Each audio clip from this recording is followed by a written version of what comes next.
Hi, my name is Sarah Quinn. I'm the Vice President at Connect Media. I'm joined today by Joe DiTizio, Associate Director of ESG Client Services at EBI Consulting, joining today to talk about ESG and risk management. Joe, thanks so much for joining us. Nice to see you again. You too.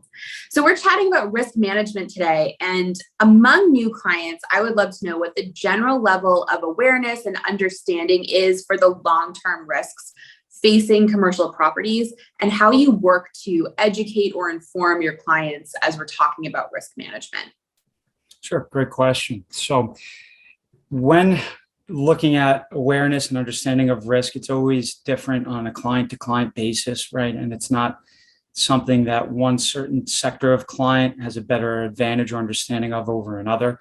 When we talk with our clients about risk, the first thing we want to understand is what's their motivating factor for starting to incorporate this into their decision making. Is this something that is a motivator for ESG and understanding your portfolio and your assets better in terms of getting a better score from ESG and improving that understanding? Or is this something that they want to move at proactively in terms of understanding that risk to their bottom line, understanding how to act upon that risk and mitigate it in terms of any actions we can take, but mostly it's going to always be a case-by-case basis. And we work with our clients throughout the entire life cycle of risk understanding and risk mitigation to identify how we can best assist them in terms of identifying and assessing it, or how we can assist with mitigating, whether it's at a property or portfolio level.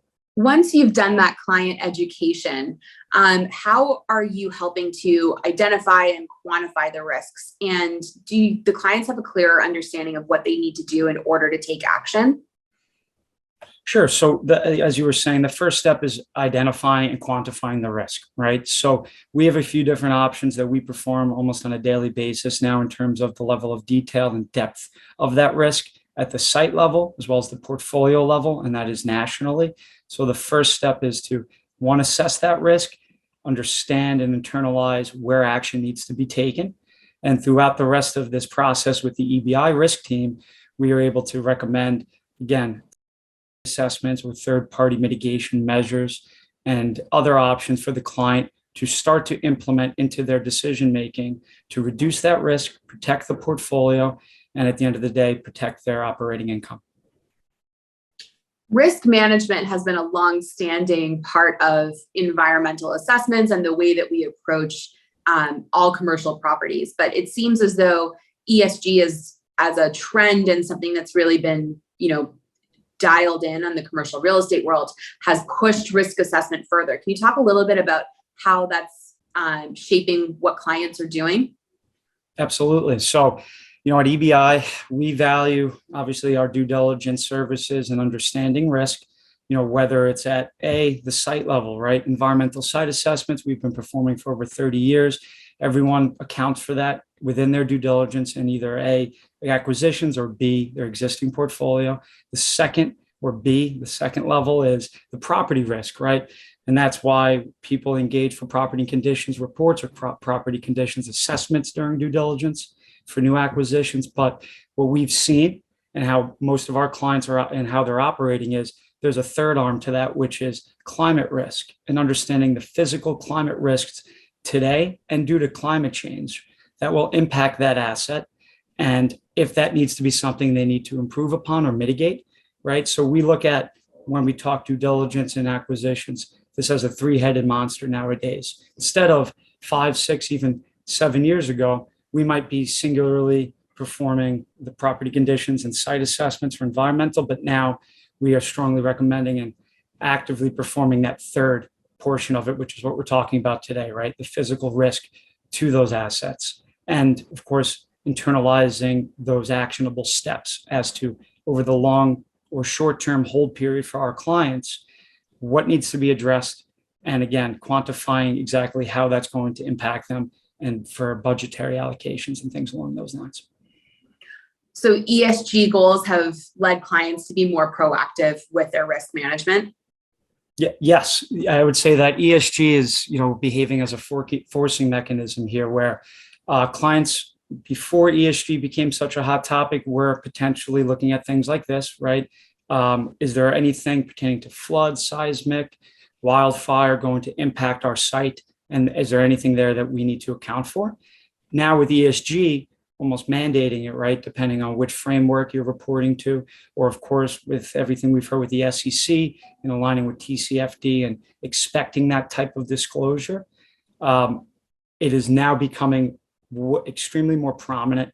And as I was saying before, it's good. It's good for business. It's good in understanding where there's exposure to your business model and where we can mitigate that risk, because we wouldn't be buying buildings that are potentially going to crumble or sites that are severely polluted, right? Because that is a risk to our business model. We also wouldn't buy a site that, whether it's 5, 10, or 15 years down the line, almost is definitively going to be impacted by a flood or by significant storms, so intensified storm intensity, wind, the flood. All of these things account for this holistic understanding of the property, holistic understanding of those risks, and again, how to mitigate those risks to protect yourself.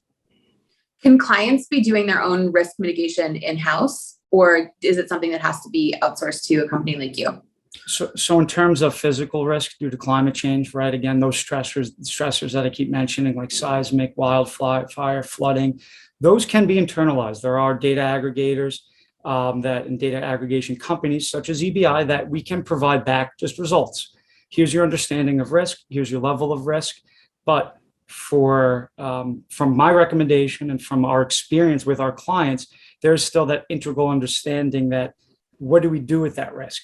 Where there's that gap that internally facing, for the most part, we don't have that, our clients don't have that capability to have civil engineers, GIS scientists, mechanical engineers, review that risk exposure, determine what should be acted upon and when, right? We need to prioritize the portfolio, not just across the grid, deploy different services or different mitigation measures, right? We want to pragmatically and cost effectively identify that risk and then mitigate that risk. So yes, you can internalize that risk assessment. When it turns into risk assessment and then mitigation, there will always be a professional need there. And so me with the rest of my team have developed our service offerings to be full life cycle, right? We're going to help our clients get that risk understanding, but as well as know when and where they need to act upon it. So to hopefully answer your question in a kind of short-winded response, yes, you could internalize it, but eventually at some point there will always be a need for third-party or professional assistance. There's a lot of value in calling in the experts when it's time. Yes, from a cost-effective standpoint and a time sensitivity standpoint, right? We can perform it all quickly, efficiently, and of course work with your team as an internal external advisor, right, in helping you get to where you need to be. Great. What's the ROI proposition as we're talking about risk management? As you're talking to your clients, how are you explaining that ROI? So with the physical risk specifically, not speaking on like transition risk and regulatory requirements pertaining to energy efficiency and things along those lines, with physical risk, it's not so much as an ROI, and that's not really how we look at this for our clients. It's more of a, how do we spend money to mitigate significant loss, right? Same as like an insurance policy, right? By looking at everything up front, using your capital to mitigate that risk exposure, we're able to pretty much not guarantee, but ensure that we're not going to have serious damages or serious fiscal loss due to damages over an extended period of time. So you can look at it as an ROI, or you can look at it as we're spending money now to ensure that we're saving money later. But either way we look at it, the biggest thing is that identification of where you're exposed. And of course, that next step of reducing that exposure. Great. Well, Joe, thank you so much for joining us today. This has been really enlightening, and I appreciate you joining us at Connect Media.